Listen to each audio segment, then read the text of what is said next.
کر لیجئے، یہ کتابیں اگر آپ پڑھنا چاہیں تو کتاب الملاحم میں پڑھیے. بدترین عذاب عربوں پر آیا کھڑا ہے، سروں پر تنا ہوا ہے، بدترین. ایسی جنگ ہونی ہے الملحمۃ العظمیٰ، جس کو کہ میں بھی آپ کو گواہی پیش کر دوں گا، جسے کہا گیا ہے دی لاسٹ کروسیڈ. بش نے بھی کروسیڈ کا لفظ بول دیا تھا، پھر واپس لیا اس نے. نکل جاتی ہے جس کے منہ سے سچی بات مستی میں، فقیہ مصلحت بین سے اور ہندے بادہ خار اچھا، کروسیڈ کہہ کر پھر واپس لیا. یہ کروسیڈ، اس کے اوپر جس قدر نقصان ہونا ہے عربوں کا، گریٹر اسرائیل بنے گا، یہ عراق، شام، اردن، سعودی عرب کا کچھ شمالی علاقہ، ترکی کا جنوبی علاقہ، مصر کا صحرائے سینا، اور اس کے ساتھ ہی جو بہترین اس کا زرخیز ترین علاقہ ڈیلٹا آف نائل، یہ سب یہودیوں کے قبضے میں جائیں گے. اس کو حدیث میں کہا گیا الملحمۃ العظمیٰ. عیسائی 80 علم لے کر ہے مسلمانوں تم پر حملہ آور ہوں گے، اور ہر علم کے نیچے 12,000 فوج ہوگی، 9.5 لاکھ فوج. یہ نیٹو کی تیاری کس کے لیے ہو رہی ہے؟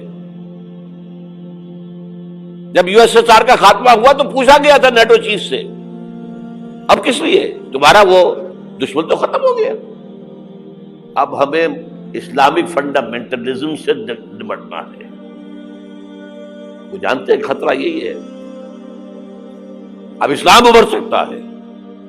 مسلمانوں کے سینوں کے اندر وہ آگ ہے، اوپر خاکستر آ گیا ہے، تمہیں اٹھانا بیٹھنا، یہ اندر تو انگارہ ہے، اوپر سے راکھ ہے، اس سے دھوکہ نہ کھا جانا ان کے دلوں کے اندر. اور بش نے کہا تھا مسلمان چاہتے ہیں کہ ہسپانیہ سے لے کر انڈونیشیا تک نظام خلافت قائم کریں. اور میں حیران ہوا تھا کہ اس کمبخت کو ہسپانیہ کا خیال کیسے آ گیا؟ ہمیں تو کبھی آتا ہی نہیں، اب ہم تو بھول گئے. وہ تو 500 برس پرانی بات ہے، جبکہ وہاں سے ہمیں نکال دیا گیا تھا. اگرچہ اقبال نے کہا تھا ہے ارض فلسطین پہ یہودی کا اگر حق، ہسپانیہ پر حق نہیں کیوں اہل عرب کا. ہسپانیہ میں تو 800 سال حکومت کی مسلمانوں نے، اور ابھی 500 برس ہی گزرے ہیں نا. یہودی تو ارض مقدس سے 2000 سال نکالے گئے. انہیں لا کے آباد کیا گیا، عربوں کے سینے میں خنجر پھونک دیا گیا. وہ چھوٹا سا ملک جو چاہتا کرتا، کوئی پوچھنے والا نہیں. امریکہ جیسے اپنے بیٹے کی حفاظت کرے ویسے کرتا ہے اس کی. اور حضور نے فرمایا ہے وہ جنگ جب ہوگی تو ایک باپ کے اگر 100 بیٹے ہوں گے تو 99 ختم ہو جائیں گے، ایک بچے گا. یہ حدیث ہے، حدیث ہے صحیح. اور آپ نے فرمایا ویل للعرب من شر قد اقترب، عربوں کے لیے ہلاکت ہے، عربوں کے لیے بربادی ہے اس شر سے جو قریب آ چکی ہے. اور آج جس طرح انہوں نے ان کی تہذیب کو اختیار کر لیا ہے، دبئی جا کر دیکھیے، بدترین مغربی معاشرہ جو ہے وہ دبئی کے اندر ہم نے قائم کر کے دکھا دیا. اب سعودی عرب اس راستے پر بڑھ رہا ہے. اور اس کے بعد نمبر 2 پر جو ہے ہم پاکستانی ہیں. لیکن میں اس کے وہ پہلی بات جو کہہ رہا ہوں وہ تو یقینی ہے، اس میں تو احادیث صحیحہ موجود ہے. اگرچہ اس کے بعد پانسا پلٹے گا، پھر حضرت مہدی کا ظہور ہوگا، حضرت عیسیٰ کا نزول ہوگا، اور وہ گریٹر اسرائیل گریٹر گریو یارڈ بنے گا یہودیوں کا. ایک ایک یہودی قتل ہوگا اور دفن ہوگا. یہ بات میں ہونا ہے، میں پہلی بات فرض کر رہا ہوں. وہ پانسا پلٹے گا جب پلٹے گا. ابھی جو سامنے ہے وہ کیا ہے؟ جس ملحمۃ العظمیٰ کہا حضور نے، جسے آرمگیڈون کہتے ہیں عیسائی. آرمگیڈون کی اگر کہیں جا کر آپ دیکھیں گے، آپ ڈکشنری میں مانی تو کیا لکھا ہے؟ A very big war which will be fought between the forces of evil and good before the end of this world. اس دنیا کے خاتمے سے پہلے خیر اور شر کی قوتوں کے درمیان بہت بڑی جنگ ہوگی. ارمجدون اسے کہتے ہیں عربی میں، اور آرمگیڈون اسے کہتے ہیں انگریزی کے اندر. اور یہ بائبل کی آخری کتاب کے اندر ہے، جو اس میں کہ مکاشفات یوحنا، ریولیشنز آف سینٹ جان. یہ تو میں کہہ رہا ہوں یقین کے ساتھ، اور زیادہ دور نہیں ہے، آیا چاہتا ہے. اس لیے کہ یہودیوں کا اور عیسائی جو کنزرویٹوز ہیں، نیو کنزرویٹوز، ان کا 5 نکاتی ایجنڈا ہے متفق علیہ، جس کے تحت کہ یہ جنگ صلیبی شروع کی گئی ہے. تو سن لیجئے آپ. آرمیگیڈون نمبر 1، گریٹر اسرائیل قائم ہو جانا اس کے نتیجے میں نمبر 2، مسجد اقصی اور قبۃ الصخرہ کو گرانا نمبر 3، وہاں تھرڈ ٹیمپل، وہ مسجد جو حضرت سلیمان نے بنائی تھی 1000 قبل مسیح میں، پھر برباد کی تھی نبوکدنضر نے، دوبارہ بنائی گئی، پھر دوبارہ ختم ہوئی 70 عیسوی تک گری پڑی. ان کا خانہ کعبہ گرا ہوا ہے 70 عیسوی سے لے کر آج تک. ایک دیوار ہے ویلنگ وال، جہاں جاتے ہیں، روتے ہیں، پیٹتے ہیں، ماتم کرتے ہیں، وہاں وہ بنے گا تھرڈ ٹیمپل. اور نمبر 4، اس میں لا کر رکھا جائے گا تخت حضرت داؤد کا. یہ تخت کہاں ہے اس وقت؟ یہ لندن شریف کے اندر، جو ان کی پارلیمنٹ کا جو چرچ ہے، ویسٹ منسٹر ایبے، اس میں رکھا ہوا ہے. ایک پتھر تھا جس پر بٹھا کر حضرت داؤد کی تاج پوشی ہوئی، پھر حضرت سلیمان کی ہوئی، پھر وہ پتھر رکھ دیا گیا جب حضرت سلیمان نے بنایا ہیکل مسجد اقصی، وہاں رہا وہ. ہر بادشاہ جو تھا یہودی اسی کے اوپر بٹھا کر اس کی تاج پوشی ہوتی تھی. سن 70 میں ٹائٹس نے گرایا اسے، ہیکل کو، وہ پتھر لے گیا، وہاں سے روم گیا، روم سے آئرلینڈ گیا، آئرلینڈ سے اسکاٹ لینڈ آیا، اسکاٹ لینڈ سے انگلینڈ آیا، اور اب وہ رکھا ہوا ہے 14ویں صدی عیسوی سے آج تک. وہ ویسٹ منسٹر ایبے میں رکھا ہوا، ایک کرسی کی سیٹ میں اسے بنا دیا گیا ہے تخت کی شکل میں.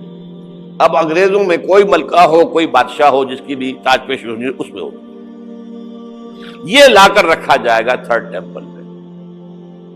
اور اس پر یہودیوں کے خیال کے مطابق ان کا مسیحا آئے گا جو مسیح دجال ہوگا. عیسائیوں کے خیال کے مطابق حضرت عیسیٰ آئیں گے، وہ ہمارا بھی خیال ہے حضرت عیسیٰ آئیں گے علیہ السلام. بہرحال یہ تو بعد کی باتیں ہیں نا. اس وقت جو میں عرض کر رہا ہوں، عربوں پر بہت بڑا عذاب، اور پاکستان کا معاملہ البتہ یہ ہے، میں یقین سے نہیں کہہ سکتا. ہینگنگ ان دی بیلنس، ہو سکتا ہے اللہ تعالیٰ ہم پر رحم فرمائے، ہو سکتا ہے، اگرچہ اسی پہ شرائط ہوں گی. چمن کے مالک اگر بنا لیں موافق اپنا شعار، اب بھی چمن میں آ سکتی ہے پلٹ کر چمن سے روٹھی بہار، اب بھی ہو سکتی ہے. اور یہ بھی ہو سکتا ہے کہ اللہ تعالیٰ نے معجزانہ طور پر ہمیں ملک دیا، ہم نے اللہ سے بدعہدی کی، وعدہ خلافی کی، غداری کی، لہذا سزا دی جائے اور ہم سے یہ ملک چھین لیا جائے. It's just possible. دور نہ سمجھے، اسے انہونی بات نہ سمجھے. جو گھیراؤ ہو رہا ہے آپ کے مغرب میں نیٹو فورسز اور مشرق میں بھارتی فورسز گدھوں کی طرح بیٹھے ہوئے انتظار کر رہے ہیں پاکستان اور ڈسٹیبلائز ہو جائے، یہاں اور بدامنی ہو جائے. اب لاہور میں پھر آج دھماکے ہو گئے ہیں. 2 دن پہلے کا دھماکہ میں سہ کے آیا ہوا ہوں، آپ کے سامنے بیٹھا ہوں. وہ جانے بچی ہیں جو ہماری اکیڈمی کا حشر ہوا، تو میں آپ کو نہیں بتا سکتا. یہ سارا کیوں ہو رہا ہے؟ تاکہ یہاں بدامنی ہو جائے اور ہمیں جواز مل جائے. مغرب سے نیٹو فورسز داخل ہو جائیں، مشرق سے بھارتی فورسز آ جائیں اور ہمارے ایٹمی دانت توڑ کر اور پھر ہمیں بھارت کے سامنے ڈال دیا جائے. نو ڈو ایز یو لائک. یہ ان کا نقشہ ہے. ہوگا کیا وہ اللہ جانتا ہے، ہوگا وہ جو اللہ چاہے. لیکن اللہ کا چاہنا جو ہے وہ کس پر منحصر ہے؟ یہاں انقلاب برپا کرو، یہاں اسلام لاؤ. اگر دھندوں میں لگے رہو گے تو وہ خود بخود نہیں آ جائے گا انقلاب. صحابہ نے جانیں دی تھی، کتنی تکلیفیں اٹھائی تھی. 12 برس تک مکی دور کے اندر با نشہ درویشی در ساز و دمادم زن، جو پختہ شبی خدرا بر سلطنت جم سن. یوم طائف یاد ہے جو حضرت عائشہ فرماتی ہے کہ میں نے پوچھا تھا حضور سے کہ یوم احد سے زیادہ سختی بھی آپ پر کبھی آئی؟ یوم احد پر کیا ہوا تھا؟ تلوار کا وار پڑا تھا آپ کے چہرہ مبارک، یہ جو رخسار کی ہڈی ہے اس کے اندر وار گیا ہے، اوپر خود کی 2 کڑیاں تھیں وہ اس میں گھس گئیں، 2 دندان مبارک شہید ہوئے۔ وہ خود کی کڑیاں ایک صحابی نے اپنے دانتوں سے پکڑ کے کھینچنے کی کوشش کی، دانت نکل گئے، وہ نہیں نکلی، کیا جتن کر کے نکالی گئی ہوگی تو خون کا فوارہ آیا، اتنا خون گیا ہے کہ آپ بے ہوش ہو گئے، گر گئے، اور مشہور یہ ہو گیا کہ آپ کا تو انتقال ہو گیا، شہادت ہو گئی۔ یہ سیرت کبھی پڑھی ہے؟ حضرت عائشہ کے ہوش کا تو یہی دور تھا نا، یوم طائف میں تو آپ کی کیا تھی، بچی تھی، انہیں کیا پتا کیا ہو رہا ہے حضور کے ساتھ۔ 3 دن تک حضور مکے کی گلیاں اور وہاں کے اوباش لوگ پتھراؤ کر گئے تھے اس امید میں کہ شاید وہاں کا کوئی سردار ایمان لے آئے، تو یہاں تو ابو طالب بھی فوت ہو گئے، یہی دنیاوی سہارا تھا، خاندانی سہارا تھا ابو طالب کے ذریعے، اور گھر میں ایک دلجوئی کرنے والی رفیقہ حیات تھی، وہ بھی، ان کا بھی انتقال ہو گیا۔ آپ نے کہا یہ عام الحزن ہے، اب تو سب کو طے ہو گیا قریش کو کہ اب جیسے قتل کر دو، اسی لیے آپ گئے طائف، شاید وہاں کا کوئی بڑا سردار مانے ایمان لے آئے مجھ پر تو میں اپنا مرکز ادھر شفٹ کر دوں۔ تینوں سے ملے ہیں، تینوں نے وہ جواب دیے ہیں، نکل جاؤ یہاں سے، میں تمہارے ساتھ بات بھی کرنے کو تیار نہیں۔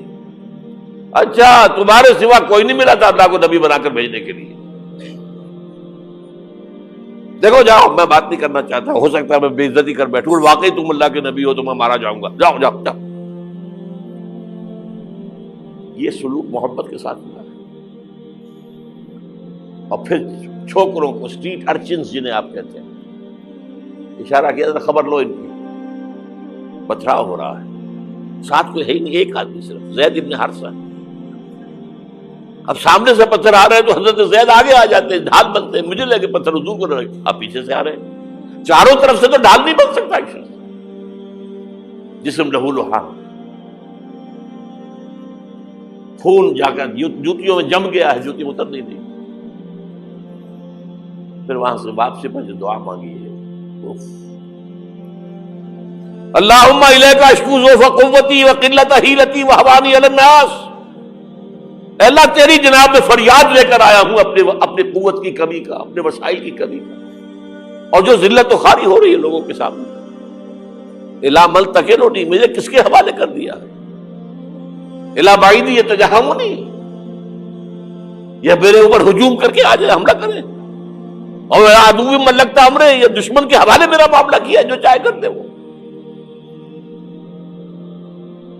لیکن پھر عبدیت غالب آتی ہے، ان لم یکن علی غضبک فلا ابالی، اللہ اگر تو ناراض نہیں ہے تو مجھے کوئی پرواہ نہیں،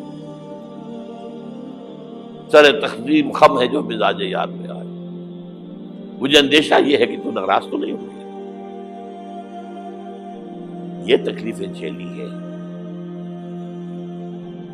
سینکڑوں صحابہ نے جانوں کا نذرانہ پیش کیا ہے، احزاب کی جنگ میں فاقوں پر فاقے ہو رہے تھے، اور ان فاقوں کی حالت میں خندق کھودنے کا حکم ملا ہے، لوگوں کی کمریں دوہری ہو رہی ہیں، پتھر باندھے ہیں اپنے پیٹوں سے، اپنی چادروں کے ساتھ کس کر کمر دوہری نہ ہو جائے، اور جب صحابہ کدالیں چلا رہے ہیں تو کیا کہہ رہے ہیں، نحن الذین بایعوا محمدا علی الجہاد ما بقینا ابدا، اللہم لا عیش الا عیش الاخرہ۔ صحابہ کہتے تھے ہم وہ لوگ ہیں جنہوں نے محمد سے بیعت کی ہے کہ جہاد کرتے رہیں گے جب تک جان میں جان نکل جائے تو بات، اور جان ہے، چاہے ابھی بھوک سے کمر دوڑی ہوئی جا رہی، جان تو ہے۔ اور ایک دفعہ کہتے تھے اللہم لا عیش الا عیش الاخرہ، اللہ عیش، زندگی تو آخرت کی زندگی ہے۔ اور حضور فرماتے تھے، حضور کے بیٹھے ہوئے نہیں تھے گاؤں تکیہ لگا کر، پتھر اٹھا کر خندق میں سے لے جا کر باہر پھینک رہے تھے، جب صحابہ کہتے ہیں اللہم لا عیش الا عیش الآخرہ، حضور فرما رہے ہیں فاغفر للانصار والمہاجرہ، اے اللہ ان انصار اور مہاجرین کی مغفرت فرما دو۔ پھر حضور کی خدمت میں کچھ لوگ آئے، حضور اب یہ فاقہ ناقابل برداشت ہو گیا، دیکھیے ہم نے یہ پتھر باندھے ہوئے اپنے پیٹ کے ساتھ۔ حضور نے کرتا اٹھا کر دکھایا، وہاں 2 پتھر بندھے ہوئے۔ یہ ہے سیرت النبی۔ آپ کس چیز کو سیرت النبی سمجھتے ہیں؟ بہرحال اس موضوع پر میری ایک کتاب ہے منہج انقلاب نبوی، کہ انقلاب کیسے آیا تھا۔ اگر دل میں ذرا بھی آرزو پیدا ہو گئی ہو کہ اللہ قبول کر لے مجھے بھی، مجھے قبول کر لے اس کام کے لیے، تو وہ کتاب آپ کے لیے مسٹ ہوگی۔ آج پھر اس گفتگو کے حوالے سے بات چیزیں تازہ کرتا ہوں۔ اس وقت عالمی سطح پر یہودی جمع عیسائی بریکٹ میں کر لیجیے، اور امریکہ جمع یورپ یہ بریکٹ میں کر لیجیے، ان کا اندر معاملہ کیا ہے؟ اصل جو ہے اس میں پیچھے مائنڈ ہے، ماسٹر مائنڈ، سازشی ذہن، وہ یہود کا ہے۔ باقی عیسائی آلہ کار بن گئے ہیں۔ جو 100% آلہ کار ہے یہود کا، وہ پروٹیسٹنٹس ہیں۔ پروٹیسٹنٹزم یہود ہی نے پیدا کرایا تھا، یہود ہی نے یورپ کے اندر سود کا رواج شروع کروایا، ورنہ سود حرام تھا وہاں پر بھی، یوزری بھی اور کمرشل انٹرسٹ بھی، دونوں حرام تھے، یہ یہودیوں نے کروایا۔ اور پھر پہلا بینک بنوایا ہے انگلستان کے اندر، بینک آف انگلینڈ، اور جو پوپ کے خلاف بغاوت کرائی تو پہلی بغاوت ہوئی انگلستان کے اندر، جو چرچ آف انگلینڈ علیحدہ ہو گیا پوپ سے، اور اسی کو یہودیوں نے قرار دیا یہ ہمارا ماڈرن اسرائیل ہے، یہ اسرائیل ہمیں دیا ہے گاڈ نے، یہ جو ہے برطانیہ۔ اس کے کچھ عرصے کے بعد یہی جو ہے ایکسوڈس ہوا ہے، اور وہ امریکہ میں جا کے آباد ہوئے۔ لہذا امریکہ کو بھی جیوز نے کہا ہے دس از اندر اسرائیل، یہ ہے ہمارے اصل اسرائیل، ماڈرن اسرائیل یہ ہے۔ اس لیے کہ جو انہیں وہاں پر اقتدار حاصل ہوا ہے، جو قوت حاصل ہوئی ہے، جس قدر دولت انہوں نے وہاں جمع کی ہے، وہاں کے جس طریقے سے جکڑ لیا ہے حکومتوں کو، فرنگ کی رگے جہاں پنجے یہود میں ہے۔ ٹھیک 100 سال پہلے علامہ اقبال یہ مشاہدہ کر کے آ گئے تھے یورپ میں، اور کون دیکھنے والا تھا کہ وہاں کیا ہو رہا ہے، بیہائنڈ دی سین کیا ہے، سامنے کیا ہے، پردے کے پیچھے کیا ہے۔ فرنگ کی رگے جہاں پنجے یہود میں۔ اس وقت فرنگ کا امام تھا برطانیہ، یہ وہ سلطنت تھی جس پر سورج کبھی غروب نہیں ہوتا تھا۔ آج وہ فرنگ کا امام امریکہ ہے۔ یہ برطانیہ تو اب وہ جو ایک نظم ہے کہ بچپن میں پڑھی تھی، London bridge is going down going down going down, اس کی مثال ہے۔ برطانیہ کی تو کوئی حیثیت ہی نہیں ہے، ورلڈ پاور کی حیثیت نہیں ہے، وہ تو چھوٹا بھائی اس نے بنا رکھا امریکہ نے اپنا، تو اس حیثیت سے جو ہے اس کی کوئی حیثیت ہے، ورنہ کوئی اور حیثیت نہیں۔ بہرحال ان دونوں میں یہ ہے کہ پیچھے ماسٹر مائنڈ، سازشی ذہن، پلاننگ، اسکیم ساری یہودیوں کی۔ آلہ کار امریکہ سب سے بڑھ کر، اس کے بعد برطانیہ، اور اس میں اصل پروٹیسٹنٹس، ان میں بیپٹسٹ، ان میں اس سے بھی آگے بڑھ کر ایونجلسٹ، جن کو کہتے ہیں بورن اگین کرسچنز، جن کو کہتے ہیں نیو کنزرویٹو کرسچنز، یہ تمام اصطلاحات آپ اخبارات میں پڑھتے ہوں گے، ان کو گروپ کر لیجیے۔ یہ اصل آلہ کار، ان کو ایک نیا نام دیا گیا ہے کرسچین زائنسٹ۔ ایک یہودی زائنسٹ ہیں، سارے یہودی زائنسٹ نہیں ہیں، بہت سے یہودی ہیں جو یہ زائنسٹ کے مخالف ہیں۔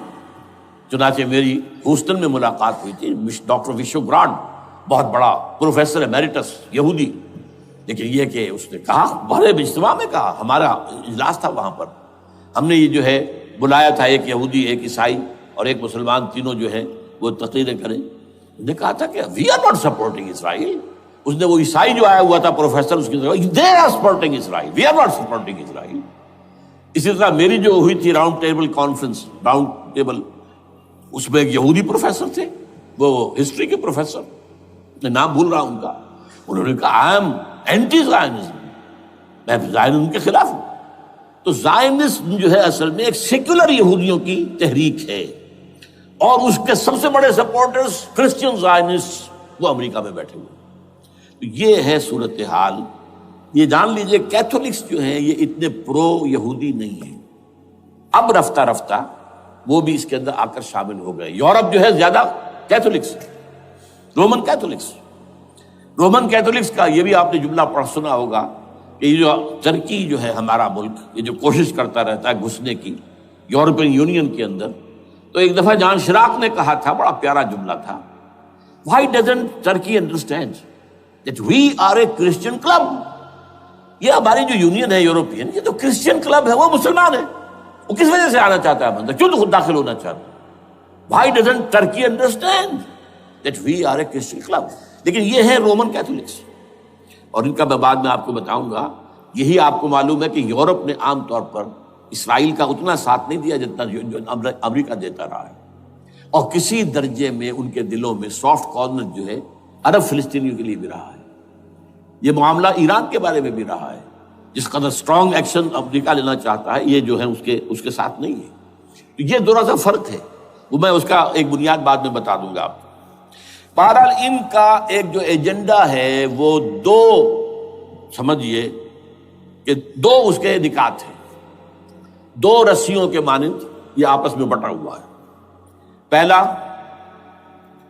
عالم اسلام کے مادی اور مالیاتی وسائل، خصوصاً تیل پر قبضہ، یہ ان کا دنیاوی اعتبار سے، دولت کے اعتبار سے، وسائل کے اعتبار سے اس وقت کا ایجنڈا ہے۔ ویسے تو اس سے اوپر وہ چاہتے ہیں پوری دنیا پر، وہ تو بعد کی بات ہے، لیکن ابھی نہ وہ روس کو چھیڑ رہے ہیں نہ چین کو چھیڑ رہے ہیں۔ چین تو ان کا سب سے بڑا جو ہے بزنس پارٹنر ہے، سب سے بڑا، اور چین کو رفتہ رفتہ وہ اپنی لائن پر لا رہے ہیں۔ اب تو صرف یہ کہ وہ ایک پارٹی گورنمنٹ وہاں رہ گئی ہے جو کہ کمیونزم کے دور کی یادگار ہے، باقی ان کی جو اکانومی ہے وہ تو آ چکی ہے اسی رخ کے اوپر جو یورپ کی ہے، مغرب کی ہے۔ نمبر دو ایجنڈا کیا ہے؟ دنیا میں کہیں بھی اسلام کے بحیثیت ایک نظام زندگی ظاہر ہونے کا کوئی موقع نہیں دینا۔ We have to nip the evil in the bud at any cost۔ یہ ان کے ایجنڈے کا دوسرا بڑا ہے۔ یہ دو ہے انٹرٹوائنڈ، جیسے آپ لڑیوں کو بٹ دے کر رسی بناتے ہیں، ایسے یہ دو لڑیے ہیں۔ اسلام کا پولیٹیکل سوشو اکنامک سسٹم کہیں نہ آ جائے دنیا میں، ہو نہ جائے آشکارا شر پیغمبر کہیں، یہ ابلیس نے کنکلوڈ کیا ہے، وہ جو ابلیس کی مجلس شورا ہے، ہو نہ جائے آشکارا شر پیغمبر، کہیں ایسا نہ ہو کہ پیغمبر کی شریعت دنیا کے سامنے آ جائے، پیغمبر کا نظام آ جائے۔ الحذر، آئین پیغمبر سے 100 بار الحذر، حافظ ناموس زن، مرد آزما مرد آفری، یہ معاشرتی نظام ہو گیا۔ موت کا پیغام ہر نوع غلامی کے لیے، نہ کوئی فخفور و خاکہ، نہ گدائے رہنشی، یہ سیاسی نظام آ گیا، اور کرتا ہے دولت کو ہر آلودگی سے پاک و صاف، منعموں کو مال و دولت کا بناتا ہے امین۔ تم دولت کے امین و مالک نہیں ہو، اور اس سے بڑھ کر اور کیا فکر و عمل کا انقلاب، بادشاہوں کی نہیں اللہ کی ہے یہ زمین، ان الارض للہ۔ یہ نظام کہیں نہ آ جائے دنیا، یہ ہے جس پہ کہ وہ خطرہ محسوس کر رہا تھا۔ اور اس کے بعد یہ کہتے ہیں، یہ تو تھا عصر حاضر کے تقاضے، لیکن یہ کہ صورتحال کیا ہے؟ ہو نہ جائے آشکارا شرع پیغمبر کہیں، ہے یہی، یہ معاملہ اس طرح رکھو کہ خود مومن ہے محروم یقین، یہ غنیمت ہے کہ خود مومن ہے محروم یقین۔ ہمیں اگر کوئی سہارا ملتا ہے تو اس سے کہ مومنوں کو بھی، نام نہاد مسلمانوں کو بھی اپنے اس نظام پر یقین نہیں، وہ نماز پر یقین رکھتے ہیں، روزے پر رکھتے ہیں، زکوٰۃ کو بھی جو بھی اللہ تعالیٰ جس کو توفیق دیتا ہے، حج کرتے ہیں، عمرے کرتے ہیں، یہ ہے سب، لیکن یہ کہ یہ غنیمت ہے، چشم عالم سے رہے یہ پوشیدہ یہ آئین تو خوب۔ وہ ابلیس کہتا ہے کہ یہ آئین چشم عالم سے پوشیدہ رہنا چاہیے، یہ غنیمت ہے کہ خود مومن ہے محروم یقین۔ ہمارے لیے جو ہے اگر کوئی سانس لینے کی جگہ ہے وہ یہ ہے، حوصلہ افزائی اگر ہے تو اس میں ہے کہ خود مومن محروم یقین ہے، اس کے سامنے وہ راستہ ہے ہی نہیں۔ اب لیجئے یہودیوں کے ایجنڈے کو میں تجزیہ کر رہا ہوں۔ سب سے پہلے world bank, IMF، globalisation, TRIPS, ان تمام ہتھ کنڈوں کے ذریعے عالمی مالیاتی استعمار جو بظاہر امریکہ کا ہوگا حقیقتاً یہود کا ہوگا۔ یہودیوں کے نزدیک پوری نوع انسانی حیوانوں کے مانند ہے۔ They are not human beings, they are goyim, they are gentiles. یہ انسانی شکل میں حیوان ہیں، اور جیسے حیوانوں کو ایکسپلائٹ کرنا، استعمال کرنا انسانوں کا حق ہے۔ گھوڑے کو آپ باندھتے رہے ہیں نا ٹانگے کے آگے، اور بیلوں سے آپ ہل جتواتے رہے ہیں، تو جیسے یہ حق ہے ایسے ہمارا حق ہے پوری دنیا کے جو ہے وسائل ان کو کھینچے۔ ہاں جیسے گھوڑے اور بیل کو بھی کوئی نہ کوئی دانہ تو ڈالنا پڑتا ہے، چارہ تو دینا پڑتا ہے، تو ان کو بھی کچھ دو۔ یہ پوری نوع انسانی ورکرز بن کر رہ جائے، حیوان بن جائیں، بالکل شہوت کے غلام بنا دو انہیں، اخلاقی اقدار کا بیڑا غرق کر دو، خاندانی نظام کو تہوبارہ کر دو۔ یہ باقاعدہ جو protocols of the elders of the Zion تھے ان سب میں موجود ہے، لکھا ہوا، جو 1897 میں انہوں نے پاس کیا اپنا پروگرام بیسل میں، سوئٹزرلینڈ کا ایک شہر ہے۔ Protocols of the elders of the Zion, ان کو حیوان بنا دو، بس حیوانوں سے کام لیتے رہو۔ ہاں ان کی کمائی کا کچھ حصہ ان کے لیے چھوڑ دو، وہ بھی زندہ رہیں، وہ بھی آخر کام کیسے کریں گے، اور اصل جو ہے ملائی کھینچ دو اپنے اس نظام کے ذریعے سے۔ World bank, I M F, stock exchange, TRIPS, globalisation, اس کے ذریعے سے عالمی مالیاتی استعمار۔ نمبر 2، ایک ہے ان کا ایجنڈا، یہ تو عالمی ہے، دوسرا ایجنڈا کیا ہے؟ وہ لوکل ہے۔ وہ کیا ہے؟ گریٹر اسرائیل کا قیام، جس میں مصر کا سارا زرخیز علاقہ شامل ہوگا، جو ڈیلٹا کا علاقہ کہلاتا ہے اس کا، جہاں کے اس وقت کے بادشاہ نے، حضرت یوسف علیہ السلام کے زمانے کے بادشاہ نے، وہ فرعونہ کے خاندان میں سے نہیں تھا، وہ عرب تھا، عربوں ہی سے کسی وقت کوئی قوم آئی تھی جو کہ مصر پر قابض ہو گئی تھی، اس نے حضرت یوسف کے خاندان کو لا کے وہاں آباد کیا۔ بہترین جشن کا علاقہ کہلاتا ہے، بہترین۔ وہ کہتے ہیں ہمارا ہے، ہم رہے وہاں پر کئی سو برس تک رہے، عراق ہمارا ہے، وہاں ہمیں قید میں رکھا گیا، نبوکدنضر لے گیا تھا۔ عرب کا شمالی حصہ جو ہمارا ہے، وہاں خیبر میں یہودی گڑھے قلعے تھے، اور وہاں مدینے کے اندر جو ہے 3 قبیلے یہودی تھے جنہیں محمد نے صلی اللہ علیہ وسلم نے وہاں سے نکال باہر کیا تھا۔ یہ جارڈن وارڈن، یہ ترکی کا بھی کچھ حصہ ہمارا ہے، باقی پورا لبنان اور پورا فلسطین، یہ سب اس کے اوپر بنے گا ایک greater Israel. This is there local agenda, اور اس کے لیے ضروری ہے ایک بہت بڑی جنگ، ایسے آسانی سے نہیں ہو جائے گا۔ آرمگیڈون، جس کو حضور نے فرمایا الملحمۃ العظمیٰ، الملحمۃ الکبریٰ، بہت بڑی جنگ، جس کی خوفناکی اور تباہ ناکی کا اندازہ اس سے کیجئے۔ حضور فرماتے ہیں کہ اگر ایک باپ کے 100 بیٹے یا ایک دادا کے 100 پوتے ہوں گے تو ان میں سے 99 ختم ہو جائیں گے، ایک بچے گا۔ اور ایک جگہ فرماتے ہیں اتنی اموات ہوں گی، اتنی لاشیں ہوں گی کہ ایک نفاست پسند پرندہ جو ہے، جو گندگی پہ نہیں اترنا چاہتا، ایک تو ہے یہ کوے، چیلیں، گدھ، وہ تو گندگی ہی کی تلاش میں ہے مردار کھانے کے لیے، وہ تو لاشوں کو نوچ رہے ہوں گے۔ وہ پرندہ جو ہے نفاست پسند پرندہ، وہ نہیں اتر سکے گا، اڑتا اڑتا چلا جائے گا، لیکن لاشوں کا سلسلہ ختم نہیں ہوگا، یہاں تک کہ تھک ہار کر لاشوں پر گر جائے گا۔ یہ دور نہیں ہے، اس لیے کہ اس پر متفق ہیں یہودی بھی اور عیسائی، پروٹسٹنٹس، عیسائی اس کے اوپر پوری طرح متفق ہیں۔ آرمگیڈون، جسے آپ 3rd ورلڈ وار کہہ لیں، الملحمۃ العظمیٰ کہہ لیں، الملحمۃ الکبریٰ کہہ لیں، حضور کے الفاظ میں یہ آئے گی۔ اس کے نتیجے میں گریٹر اسرائیل بنے گا۔ نمبر 3، پھر بنے گا 3rd ٹیمپل، جو ٹائٹس نے گرا دیا تھا 70 میں، سن 70 عیسوی، جسے گرے ہوئے کتنا عرصہ ہو گیا؟ 2008، اندازہ کر لیجئے 1800 کتنے برس ہو چکے۔ وہ دوبارہ بنائیں گے 3rd ٹیمپل، اور اس کے لیے مسجد اقصیٰ کو گرائیں گے، اور ڈوم آف دی راک، قبۃ الصخرہ، وہاں لا کر پھر اس میں کنگ ڈیونز تھرون لا کے رکھا جائے گا، یہ بھی میرے علم میں پہلی مرتبہ اسی ٹرمپٹ رسالے سے آیا. وہ کیا ہے؟ حضرت داؤد کا. آج سے کتنے ہزار سال پہلے کی بات ہے، اندازہ کیجیے. 1000 قبل مسیح، اور یہ اب 2000 ہو گیا عیسوی، 3000 برس تو ہو گئے. وہ کیا تھا؟ ایک پتھر تھا جس پر بٹھا کر حضرت داؤد کی تاج پوشی کی گئی تھی.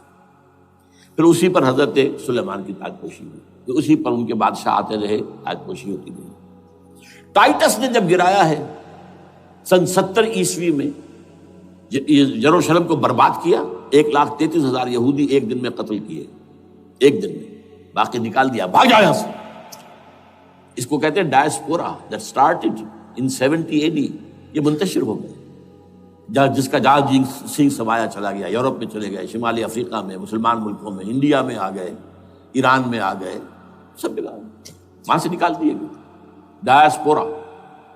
بہرحال وہاں سے وہ ٹائٹس وہ پتھر لے گیا، وہ روم میں لے گیا. روم سے کسی طرح وہ آئرلینڈ پہنچ گیا. آئرلینڈ پیور کیتھولک ملک ہے، آپ کو معلوم ہوگا، اور وہاں پر پروٹیسٹنٹس کی اور کیتھولکس کی جنگیں ہوتی رہتی ہیں. کبھی بھی شیعہ سنی مسلمانوں کی اس طور سے خانہ جنگی نہیں ہوئی ہے جیسے کہ وہاں ان دو عیسائیوں میں، کیتھولکس اور پروٹیسٹنٹس میں ہوتی ہے. وہ رومن کیتھولک ملک ہے بیچ میں.